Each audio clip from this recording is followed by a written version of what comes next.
day sa ating lahat. Welcome back to our Tintinikpikan King channel at Kwentuhang OFW ulit tayo. Bago tayo tumuloy sa ating Kwentuhang OFW, gusto ko munang batiin ang lahat ng Merry Christmas and a very happy New Year sa ating lahat. And at this point in time, gusto ko din magpasalamat sa... I started this vlog August 5. That was the first time na nag-upload ako ng videos ko sa YouTube channel na to.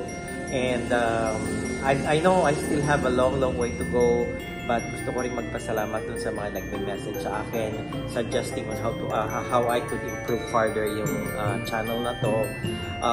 I know hindi ko nagagawa lahat yung mga suggestions nyo, but I'm also saying salamat, maraming salamat. Meron akong nabasa sa Facebook post ng isang friend ko na ang sabi, and then I'd like to quote, sabi niya, totoo ba na kapag matagal ka nang wala sa piling ng inyong mga anak at pamilya ay nagbabago ang lahat? Ibig sabihin, may gap na ang relationship niyo sa isa't isa.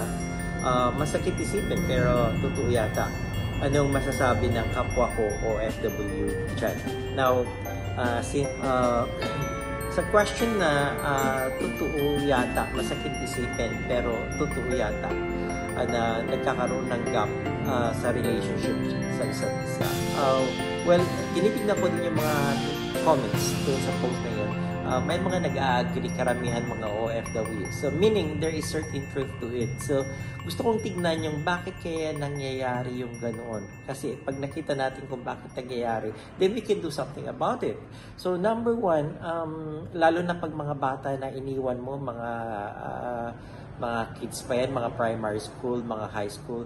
These are the types kasi na na kailangan nila ng presence, physical presence ng magulang, lalo yung nanay, lalo na yung these are the times na gusto nila pag umuwi sila, nakikita nila yung nanay nila, na feel nila yung presence, physical presence. So, napaka-importante sa stage na to yung physical presence ng magulang. So, pag wala na yung physical presence na yon, dalawa lang yan. Nagki-create ng, ang isang possibility dyan rather is, nagki-create ng, ng resentment sa mga bata. So, instead na naintindihan nila kung bakit nagsisakripisyo yung magulang sa abroad, yung feeling nila na hindi nila nararamdaman yung physical presence ng magulang nila, yun ang nagbibigay ng resentment sa kanila. Sabi ng isang psychologist, ang isang reason for this is yung lack of communication. I would like to think na at this time in age, dapat hindi na kasi andyan na yung social media. Dati-rati nga nung una akong nag-OFW, imagine mo yung $2.30, $2.30. Ang lang yan is 1 minute, more than 1 minute, more than 1 minute lang yan, almost 2 minutes na call yan.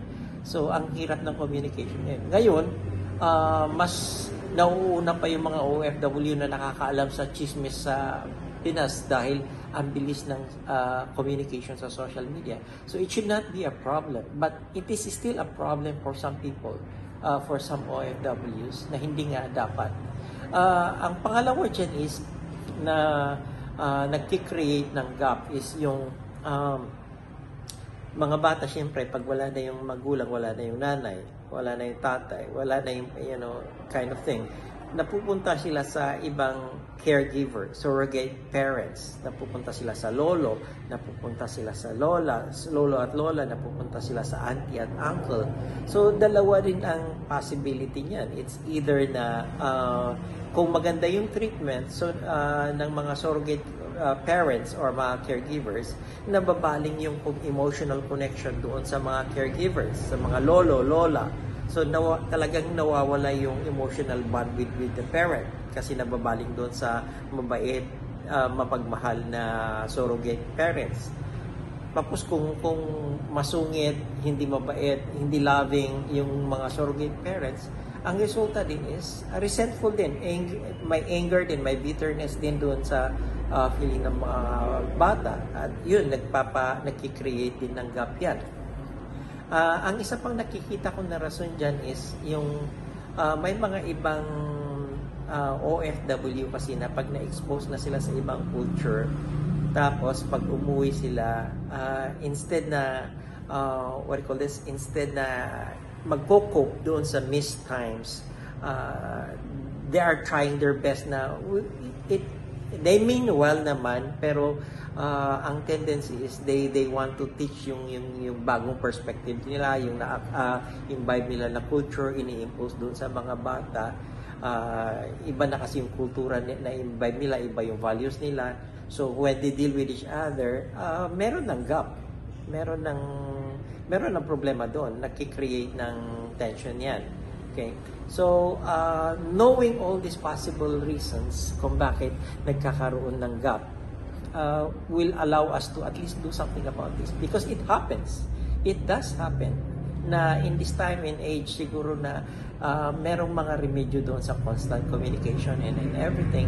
It should not. But then again, reality bites. It does happens.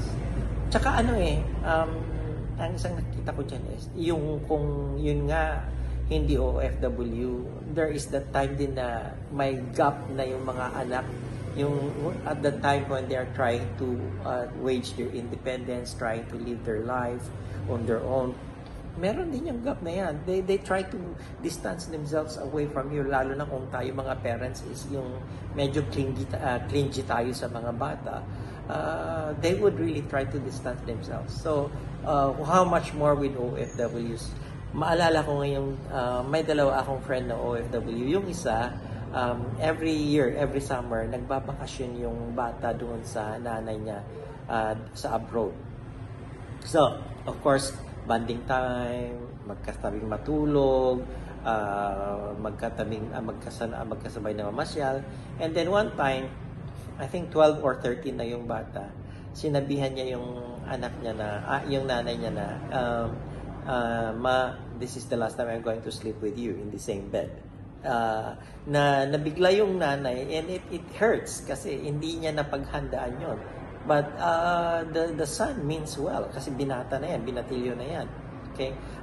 Another OFW friend that I have was telling me about her story na nung nakuha na niya yung anak niya doon, she was trying to be very physical with her, yung lambing niya sa bata. So hinahag niya, pinupush talaga siya ng bata. So kumbaga as a nanay, masakit yun.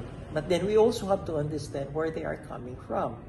You know, yung feeling na, hey, hindi na ako yung bata na iniwanan mo na aakap-akap sa'yo, susunod-sunod sa'yo. We fail to recognize those changes. At talagang masakit. But then again, yes, those are the realities that we have to deal with as OFWs. Pero there are things naman we can do. Kung minsan kasi, it's not supposed to be a blaming game. But we also have to ask ourselves, meron ba tayo ding pagkukulang? The fact na nagsakripisyo tayo para sa mga anak natin, there should be no question in as far as how much we love our kids. Pero tignan din natin kung meron din tayong, what do you call this, pagkukulang na pwede pa nating i-correct. Okay, so mahaba na yung sinabi ko, but then again, if you have different opinions of my opinion, pwede nyong i-comment sa comment section sa baba. So once again, Kwentuhang OFW, Merry Christmas sa ating lahat and Happy New Year. Hanggang sa susunod.